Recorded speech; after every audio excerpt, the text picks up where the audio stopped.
At a price tag of nearly $13 billion, the USS Gerald R. Ford is one of the most expensive and ambitious warships ever built. On paper, it is worth several times more than Russia's Admiral Kuznetsov and represents a level of technological ambition no other navy has attempted in decades. The Ford was designed to dominate the seas for generations, a floating symbol of American naval superiority that could remain unmatched well into the future. But despite that vision, the ship's journey has been anything but smooth. Persistent technical issues have followed it since launch, drawing criticism not only from naval leadership, but even from the highest political offices. For years, the carrier has existed in an awkward state, massive and powerful in concept, yet struggling to fully deliver on its promises. Now, after more than a decade of development and testing, the question remains unavoidable. Is the USS Ford still worth the time, money, and effort being poured into it? The Ford-class carrier was meant to end a 40-year gap in American aircraft carrier design. The U.S. Navy wanted more than an incremental upgrade. It wanted a leap, something that would redefine what an aircraft carrier could be in the 21st century. In many ways, it succeeded. The USS Ford introduced more than 20 new technologies at once, far more than any carrier before it. That ambition, however, came with risk.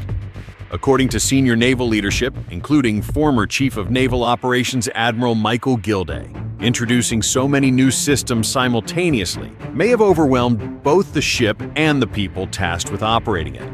And so far, history has supported that concern. The most visible problems have centered around three critical systems: the electromagnetic aircraft launch system, the advanced arresting gear, and the advanced weapons elevators. Together, these systems are essential to the carrier's primary mission of launching, recovering, and rearming aircraft at high tempo.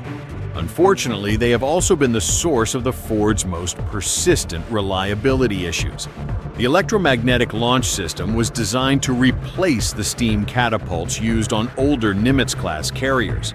In theory, it would be more efficient, more precise, and far less demanding on aircraft airframes.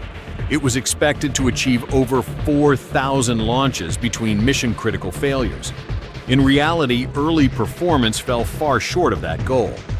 The system initially managed fewer than 200 launches between failures, a number that severely limited the carrier's ability to sustain flight operations. Worse still, when failures occurred, repairs could take days. In a real-world combat scenario, that kind of downtime would be unacceptable. As frustrating as the launch system issues were, the arresting gear proved even more problematic. The advanced arresting gear was designed to safely recover aircraft with far greater consistency than older hydraulic systems. The goal was more than 16,000 landings between major failures.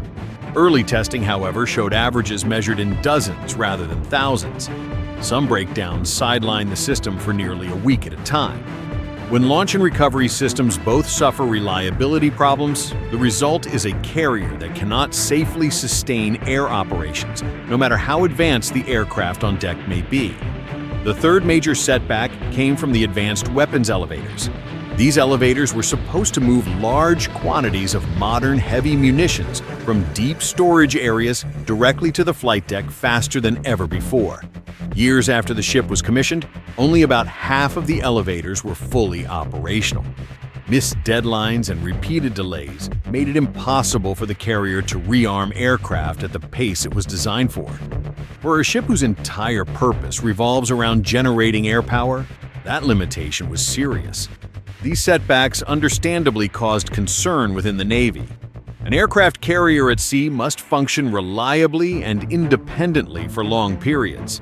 There is no margin for systems that work only part of the time. That said, defenders of the program argue that such problems are not unusual for revolutionary technology. History shows that many transformative military systems struggled early in their service lives before eventually becoming reliable and dominant. The Navy believes that once these systems are fully refined, the Ford class will define a new era of naval warfare. When operating as intended, the USS Ford offers capabilities unmatched by any carrier currently afloat. Automation is one of the most significant changes. The ship was designed to require fewer sailors than previous carriers, despite being larger and more complex.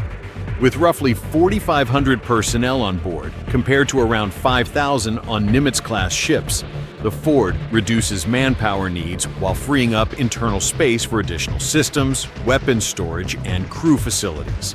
Automation allows tasks to be completed faster and more efficiently, reducing workload and improving operational tempo.